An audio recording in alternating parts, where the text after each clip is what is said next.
Hello friends, आज की कहानी है गरीब पर गर्मी का कहर। गर्मी अपने चरम पर थी। सूरज की आग, बरसाती किरणें मानो धरती को जलाने पर तुली हुई थी।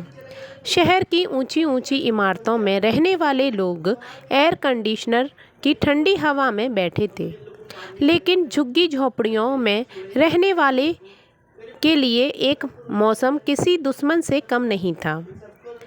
रामलाल एक 55 वर्षीय मजदूर दिन भर ईंट गारा ढोता और शाम को थका हारा अपनी छोटी सी झोंपड़ी में लौटता।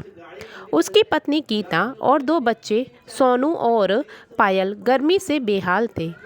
उनका घर एक टूटी फूटी झोंपड़ी थी, उसमें हवा का नामो निशान नहीं था। रोज़ सुबह गीता और अन्य बस्ती के लोग पानी के टैंकर का इंतज़ार करते, लेकिन टैंकर कब आता कब चला जाता इसका कोई भरोसा नहीं था। कभी कभी तो दिन भर की मेहनत के बाद भी खाली बर्तन लेकर घर लौटना पड़ता था। एक दिन जब तापमान 50 डिग्री तक पहुंच गया, रामलाल को काम पर जाना था। उसे पता था कि अगर वह एक दिन भी नहीं गया तो घर का चूल्हा नहीं जलेगा। धूप इतनी तेज़ थी कि सड़कें तवे की तरह जल रही थीं, लेकिन मजदूरी इंसान से क्या कुछ नहीं करवा जाती। रामलाल सिर पर गीला गमछा रख कर निकला। रास्ते में उसने कई मजदूरों को धूप में बेहाल होते देखा। किसी की नाक में खून बह रहा था, कोई बेहोश पड़ा था, लेकिन पेट की आग से बड़ी कोई लपट नहीं होती है। काम पर पहुंचते ही उसका सिर चकराने लगा। सूरज की तपिश सहन से बाहर थी, लेकिन काम तो करना ही था।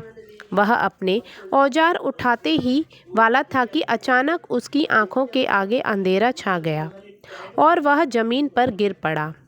कुछ देर बाद उसे होश आया तो उसने देखा कि उसके साथी मजदूर उसके पास खड़े थे।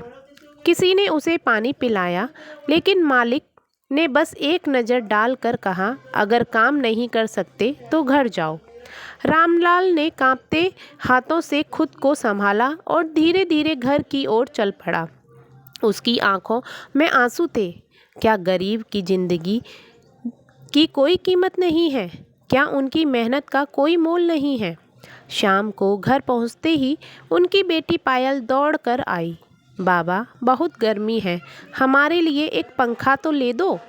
रामलाल की आंखें भर आईं। अब क्या जवाब देता वो? उसके पास तो खाने के लिए भी पैसे नहीं थे। उसकी बेटी को सीने से लगाया और कहा, बेटा, भगवान से प्रार्थना करो कि बारिश जल्दी आ जाए। अगले ही दिन वह फिर मजदूरी पर गया। फिर वही जलती सड़कें, फिर वही संघर्ष, लेकिन इस बार उसने हिम्मत नहीं हारी। उसने सोचा, शायद आज की मेहनत मेरे बच्चों के लिए कुछ ठंडक ला सके। और फिर कुछ दिनों बाद अचानक काले बादल छा गए। बिजली कड़की और तेज बारिश होने लगी। पायल और सोनू खुशी से नाचने लगे। रामलाल और गीता ने भी राहत की सांस ली। यह बारिश उसके लिए सिर्फ पानी नहीं थी, यह उसके संघर्ष की पहली जीत थी। गरीबों की कहानी कभी ख़त्म नहीं होती। हर एक दिन नया संघर्ष, हर दिन एक नई तपिश, लेकिन फिर भी उसके दिलों में उम्मीद की ठंडी फुहार हमेशा बरसती रहती है। तो फ्रेंड्स, आज की ये कहानी आपको कैसी लगी मुझे कमेंट करके ज़रूर बताइएगा। और कौन कौन मेरी वीडियो कहाँ से देख रहा है मुझे ज़रूर बताइएगा, और मेरे चैनल को सब्सक्राइब करिएगा। थैंक यू सो मच मेरी पूरी कहानी सुनने के लिए।